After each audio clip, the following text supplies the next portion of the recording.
Aduh. Bangun! Mah lagi enak-enak tidur juga. Tidur mulu kerjanya, tidur mulu. Kenapa sih mah? Orang lagi tidur juga. Kerja! No, tidur mulu kerjanya. No, anak kita no, sekolahnya kagak keurus. Udah, mending kita cerai aja sekalian dah. Wah, jangan lah. Nah, tapi kamu.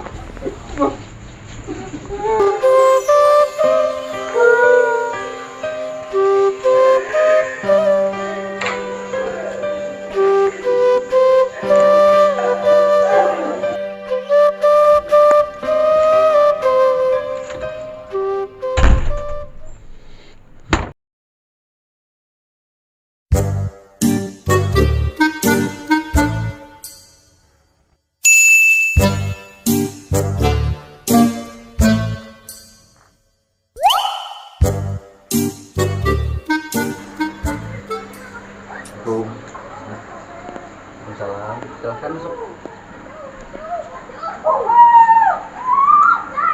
Selamat pagi Mas. Perkenalkan saya Rival Wisuna, selaku konselor di yayasan ini. Silahkan Mas perkenalkan diri terlebih dahulu dan apa yang membuat Mas pergi ke sini pada hari ini. Nama saya Muhammad Iqbal Herullah, umur 19 tahun. Alam saya di Pondok Pesantren Manbaul Husna.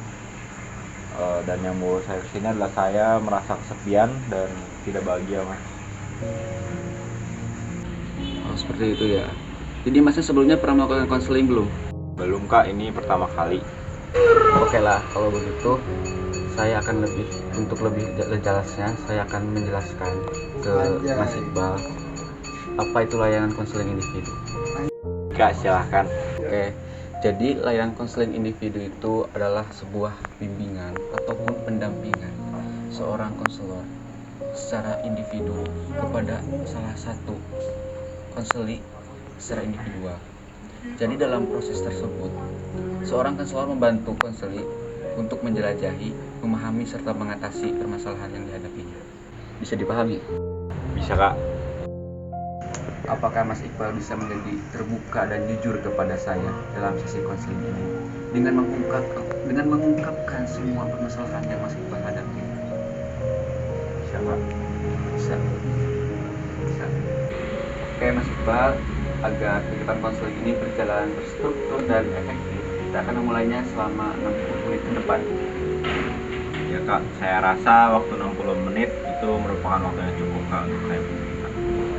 Tadi saya mendengar Mas Iqbal mengungkapkan rasanya itu merasa kesepian dan tidak bahagia. Bolehkah Mas Iqbal memberitahu saya lebih lanjut tentang hal itu? Iya, Kak, jadi dua orang tua saya cerai beberapa bulan yang lalu dan saya merasa sangat marah. Kemudian saya mempermainkan wanita di sekolah, Kak. Ya, saya sangat memahami apa yang Mas Iqbal rasakan. Pasti Mas Iqbal merasa kesepian dan marah setelah orang tua Mas Iqbal bercerai. Dan Mas Iqbal memilih mempermainkan wanita di sekolah untuk mengungkapkan perasaan Mas Iqbal. Ya, Kak, saya merasa sangat marah dan kesepian sehingga saya ingin mendapatkan perhatian dan saya ingin menunjukkan rasa sakit hati saya, Kak. Jadi Mas Iqbal ingin menunjukkan betapa sakit hati Mas Iqbal itu dengan mempermainkan wanita di sekolah. Tidak ada cara lain yang lebih sehatkah untuk mengatasi perasaanmu, Mas? Saya tidak yakin kalau saya bisa berubah. Saya sudah merasa terjebak dengan pola hidup seperti ini, Kak. Saya tahu kamu merasa terjebak dalam pola perilaku seperti ini. Namun dengan dukungan dan bantuan, kamu bisa mengubahnya, Mas. Saya yakin kamu itu punya potensi untuk tumbuh dan berkembang. Bagaimana saya bisa berubah? Apa yang harus saya lakukan? Pertama, Mas Iqbal harus tahu bahwa dengan mempermainkan wanita itu bukanlah jalan yang baik, tapi malah memberikan konsekuensi negatif untuk Mas Iqbal. Cobalah untuk berbicara dengan jujur kepada mereka terhadap situasi yang Mas Iqbal alami saat ini. Mungkin mereka tidak tahu pengaruh percayaan mereka terhadap kondisi hidup Mas Iqbal. Saya tidak tahu, Kak, apa yang saya katakan pada mereka.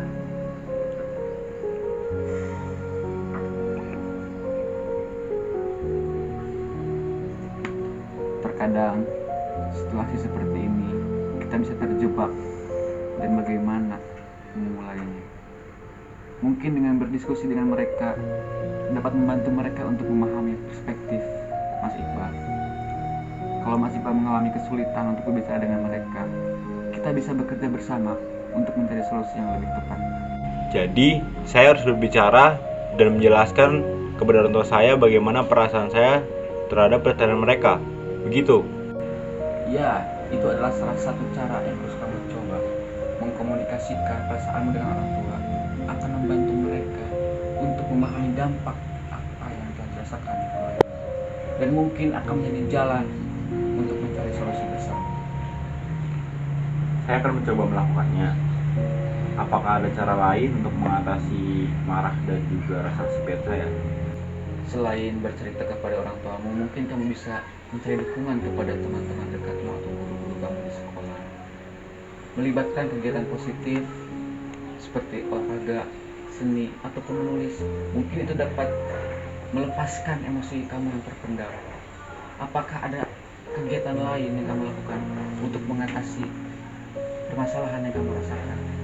Seperti menulis jurnal ataupun kegiatan lain yang bermanfaat untuk kamu. Saya sering menulis jurnal, tapi saya belum pernah bercerita tentang perasaan saya kepada teman-teman saya. Menulis jurnal, ya, itu adalah salah satu cara yang baik untuk merefleksikan serta mengungkapkan perasaan Mas Iqbal. Berbicara dengan teman dekat pun itu dapat memberikan dukungan sosial untuk Mas Iqbal. Pengalaman saya sebagai seorang konselor, saya yakin, saya percaya bahwa Mas Iqbal itu memiliki kapasitas untuk mengubah perilaku seperti ini.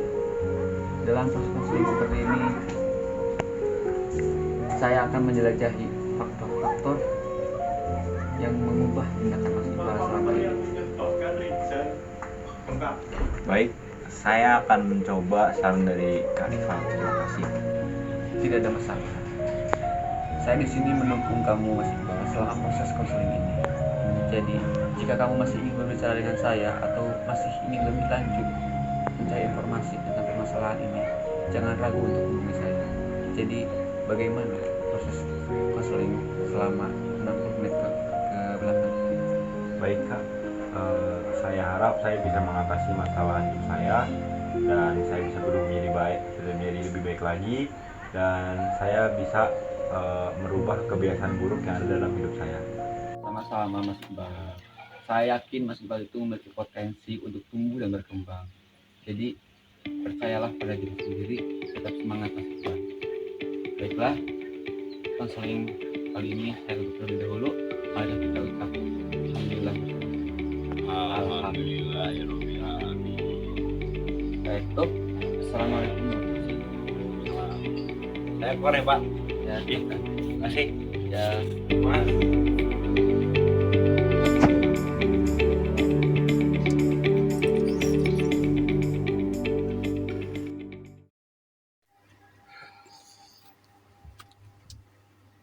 Nat, ibu mau jujur ke kamu, Nat. Sebenarnya bapak kamu adalah rival, Nat, si konselor.